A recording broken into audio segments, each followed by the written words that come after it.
What's going on, guys? Just Scrubbo here. Today we're going to be breaking down my desk setup, things from like my monitors all the way down to the controller that I'm using, and I'll put links in the description for every product that's shown in the video.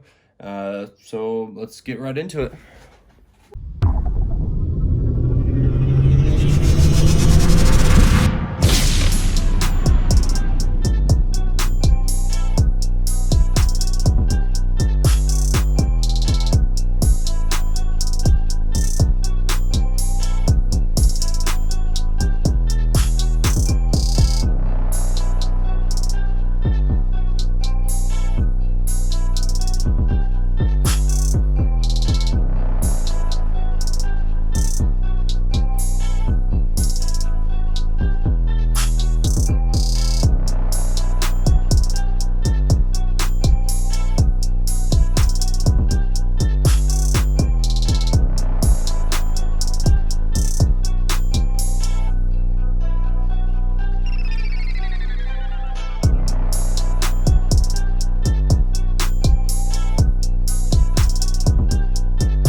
Alright guys, I thought it'd be fun to throw a little time lapse of me organizing the cables underneath my desk at the beginning of the video, just to kind of give you all an idea of the transformation that took place.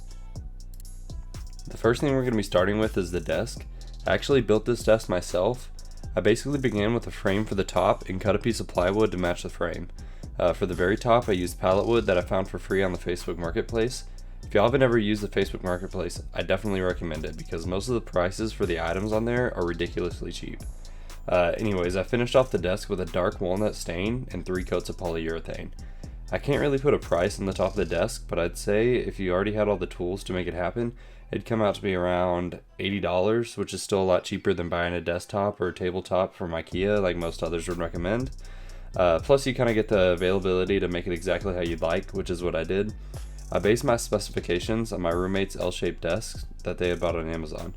I went with a depth of 22 inches and a length of 60 inches on the long side and 48 inches on the short side. Like I said, it's all up to personal preference, but I felt like those dimensions suited me for what I wanted and for the room that I had available. Moving on to the legs, I used 28-inch raw steel hairpin legs from hairpinlegs.com. Their website has all different kinds of legs for whatever project you're working on, and I went with the 3-rod hairpin legs just out of personal preference. This model that I chose ranges from 8 inches all the way up to the 28 inches like I used. You can also choose between a raw steel or a stainless steel finish. The thickness of the leg is set for this model, but I know you can choose how thick you like them to be for other models. I was originally torn between using hairpin legs or industrial pipe, but these came out to be around $90 including the shipping, while the industrial pipe was going on upwards of $250. There are cheaper options on Amazon for the hairpin legs, but most of those only came in sets of 4, and with the L-shaped desk I really needed 5. I'm pretty happy with how they came out. My only worry is that they only mount with 3 screws, which you do have to provide yourself. But when moving the desk around, I just kind of have to remind myself to lift rather than scoot, just out of fear that the screws will probably rip out of the wood. Which, I mean, that's probably just me overthinking. Going to the top of the desk, I'll start on the right side and kind of work my way around. The first thing you'll see is my mouse pad. This is the wireless charging mouse pad from Zofine. I don't really know much about Zofine, but I did read the reviews before I bought it, and they all seem to be relatively good.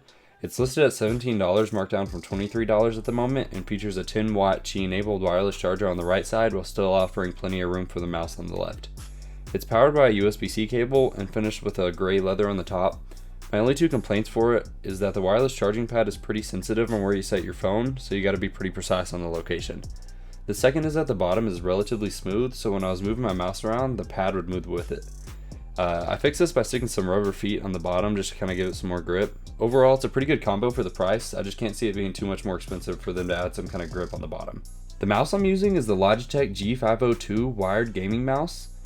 I got this on the Facebook Marketplace in a bundle with my keyboard, webcam, microphone, and Elgato for $100, which is just ridiculous because the retail value of all those items is over $300.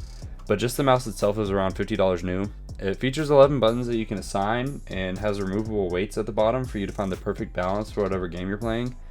You can download the Logitech G Hub software from their website, which allows you to set the RGBs and assign each button. This is my first gaming mouse, so I don't really have a lot to compare it to at the moment, but it is one of the most highly praised mouses on the market. My only complaint is that sometimes my cursor just completely disappears off my computer.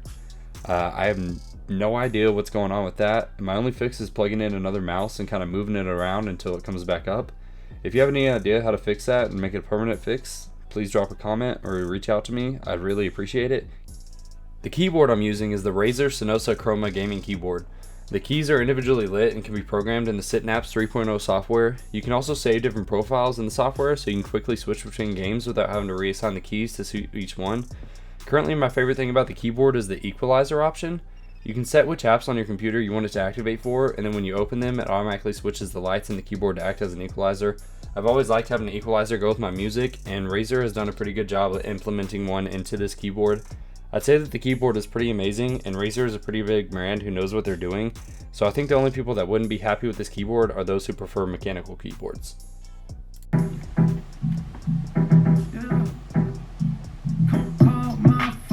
Sitting above the keyboard, I have the Logitech C922 Pro Streaming Webcam.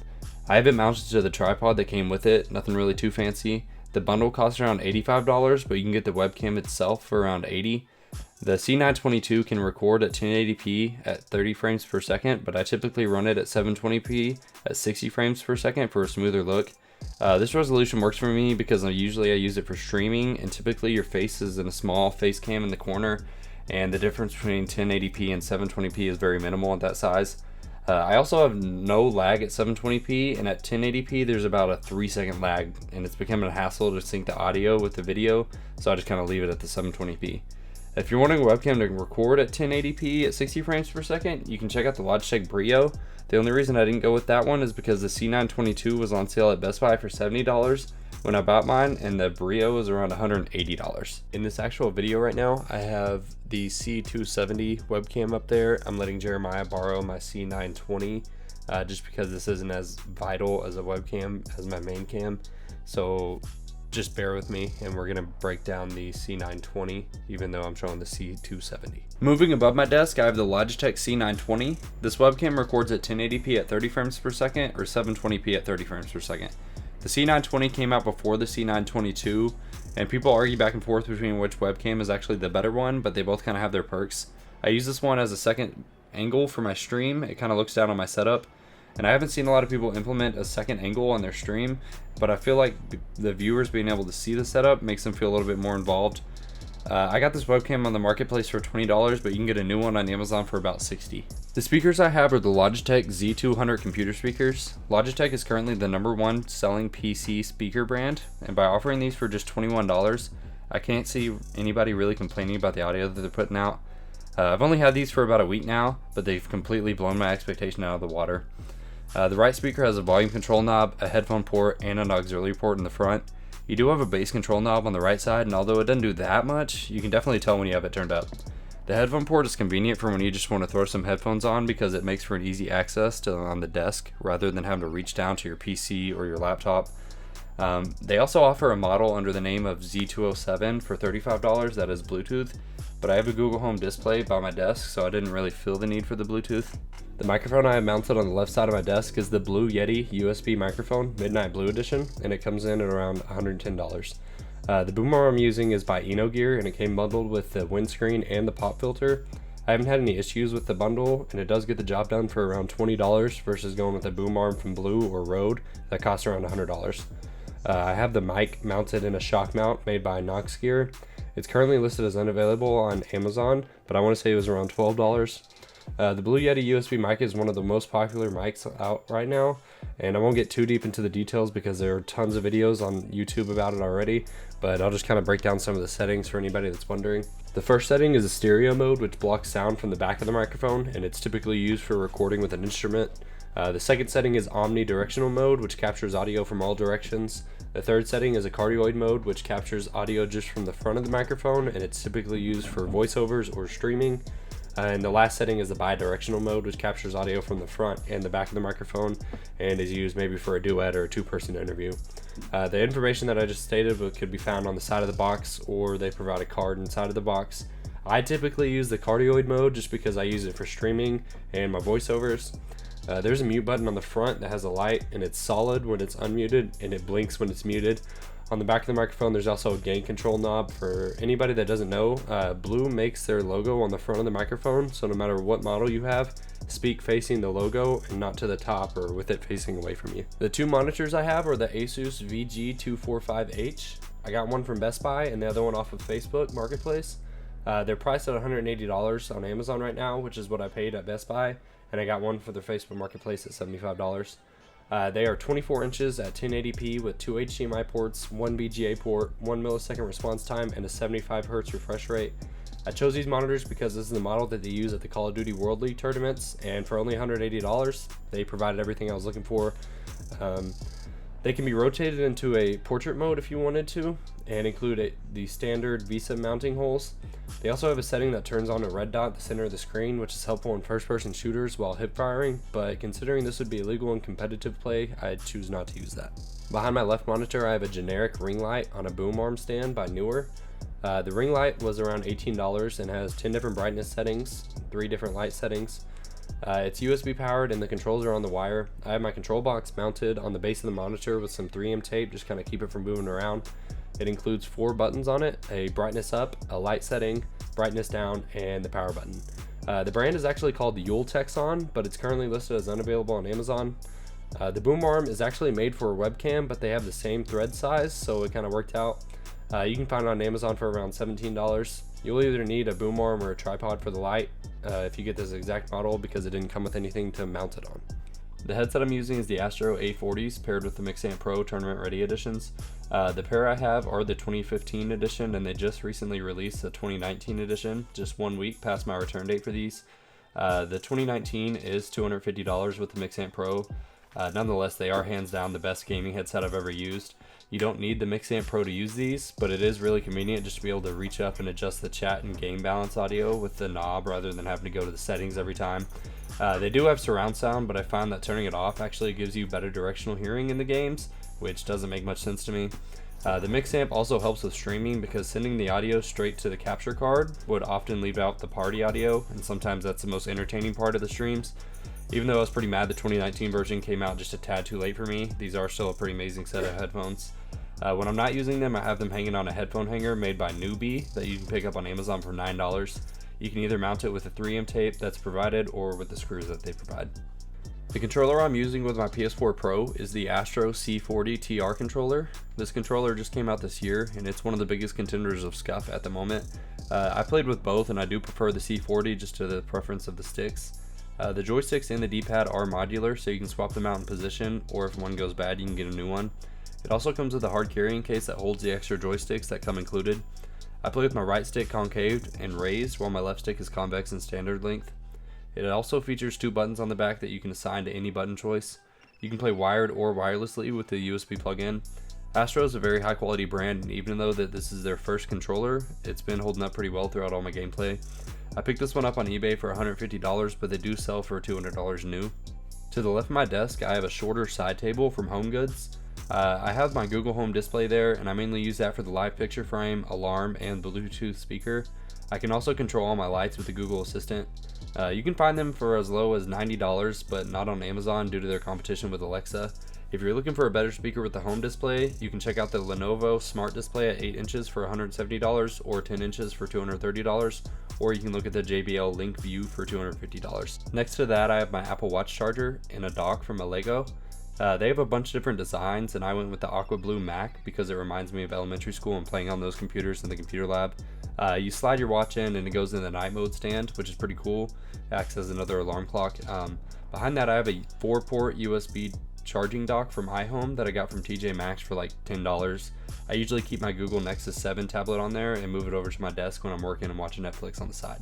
Moving below my desk, the capture card I have mounted under there is the Elgato HD60S. You can get it on Amazon right now for about $150, but I got mine on the Facebook Marketplace for $90.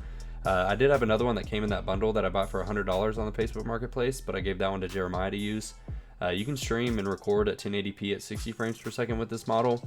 They do offer a model that can record at 4K, but I mainly use mine for streaming, and you have to have ridiculous internet to stream in 4K, plus most of the streaming services max out at 1080p right now, so I'd recommend getting the HD60S unless you're strictly getting gameplay videos.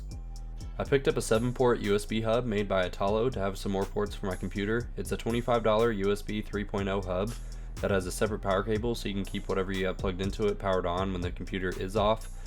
Each port has its own power button, so you do have more control over which cables are powered.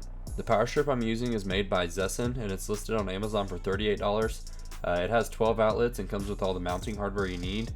It's really made for garage or workshop use, but it was perfect for what I was looking for and for how many outlets I needed. It's also a surge protector, and I wouldn't plug in any of my electronics into a power strip that wasn't. The only downside is the cable length. It's a little bit short. The back of my desk is illuminated by a monster LED light strip. I picked this up at Walmart for about $12, and I know you can get some cheaper on Amazon, but these are from a reputable brand, and they come with an app that can be controlled by a Google Assistant.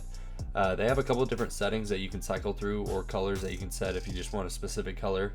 All the other lights that I have in my room are by Philips Hue, and even the light strip behind my headboard is Philips Hue. But for $12 versus $80, I couldn't really pass up on the price. I have a pair of Sixus glasses that I typically wear whether I'm gaming or just working on my computer. They block the blue light that comes in off of screens. I wear glasses all the time, but I switch out of my prescription sets for these when I'm at the desk just because I don't really need the assistance due to just kind of being so close. These glasses are available on Amazon for around $17 depending on what color and shape you choose. They do come with a case and a cleaning towel, but they also feature a blue light flashlight and a card to demonstrate how they work. Unfortunately, I threw away the card, so I can't show you guys that feature. There are a lot of big brands out there that make glasses similar, but for only $17, I don't think you can go wrong with these. The chair I'm using is the GT Racing Speed Series in gray. This is obviously based off the DX Racer brand, but it comes in at around $150 versus $300 plus. The reviews around the chair mostly seem positive, and my only complaint for it is that the padding for the seat is actually just a bit thinner than a true DX Racer. GT Racing does offer a wide variety of colors and models for their chairs on Amazon, so it's likely that you can find one to suit your setup. They did just recently release a line of chairs that comes equipped with some Bluetooth speakers up near the headrest, though they do kind of remind me of those old rocking gaming chairs that sat on the ground, and the speakers on those were mediocre at best, so no promises that those models are even worth the extra money. I also bought some armrests by Alaudi on Amazon for about $18 that are memory foam, and they do make a big difference versus just using the armrests that come with the chair. There's a little bit of cushion to them, but they're just covered in a hard plastic that wasn't really comfortable for me. Alright, well that was my desk setup tour. If y'all liked any of the products in the video, there will be links down in the description below. And if you enjoyed the video, don't forget to leave a thumbs up, subscribe, and hit the notification bell so you don't miss out on any more videos that are coming. Catch y'all next time.